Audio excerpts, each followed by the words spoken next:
Assalamu alaikum. Welcome to Islamic Economic Series. All right, so in this explainer, we're going to break down this huge intellectual roadmap for the Ummah, which is at the heart of the Islamization of knowledge.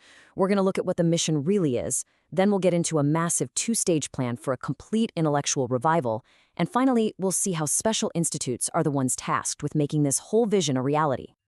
Okay, let's dive right in. But hold on, before we can even begin to unpack the plan, it is absolutely essential that we get our definitions straight. What are we actually talking about when we use a term like Islamization? Now, this is a really important point we need to get straight from the start. On one side, you've got what's called general Islamization. Think of this as the big picture, societal effort to bring Islamic principles into everything, our communities, our institutions, even our own personal lives. But on the other side, we have the Islamization of knowledge, or IoK, and this is something much more specific. It's an academic and intellectual project. It's a focused task for our scholars and our thinkers to completely rethink and rebuild modern fields of study, from economics to psychology, but from within an authentic Islamic framework. And that's our focus today. Okay, so now that we're clear on that distinction, let's get into the grand strategy that's being proposed for the entire Muslim community, for the Ummah as a whole. And look, this isn't just some abstract theory or a pie-in-the-sky idea.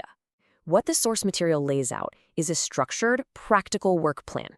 It's a genuine roadmap designed for a complete intellectual revival, with the goal of restoring the Ummah to a position of intellectual leadership and tackling the deep-seated issues that affect us. So how does it all work? Well, the whole scheme is laid out in two very clear stages, and they have to happen in order. The first stage is all about achieving what's called an absolute mastery of knowledge. Once that solid foundation is built, and only then can we move on to the second stage, unleashing a brand new era of real Islamic creativity and initiative. So let's break down stage one, this idea of absolute mastery.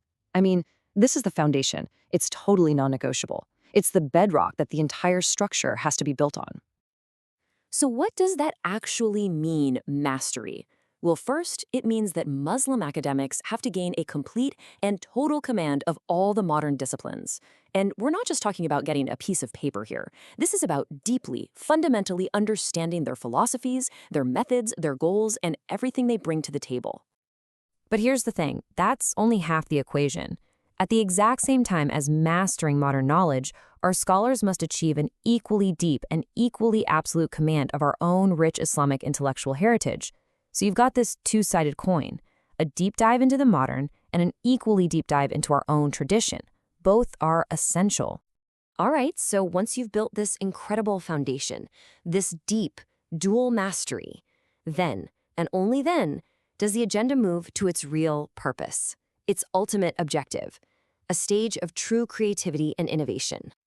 And this is where it gets really interesting. Once our scholars have mastered everything from both the modern and the Islamic worlds, then what, right? What's the next step? Because simply collecting and absorbing existing knowledge is not the point. It's only the beginning.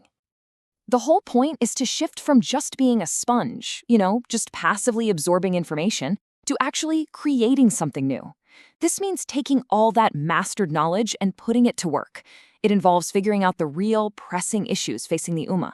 And then it means critically engaging with modern knowledge, getting rid of what conflicts with our worldview, fixing and amending what can be improved, and reinterpreting and adapting the rest. The ultimate goal here is to blaze a brand new path for human knowledge, one that is in genuine service to the ideals of Islam.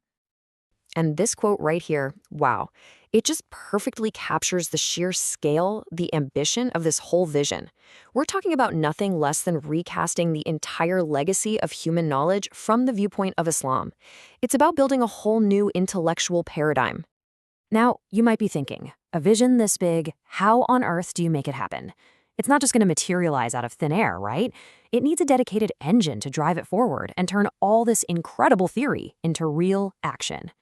Well, that's where specialized institutions, think of something like the International Institute of Islamic Thought, that's where they come in.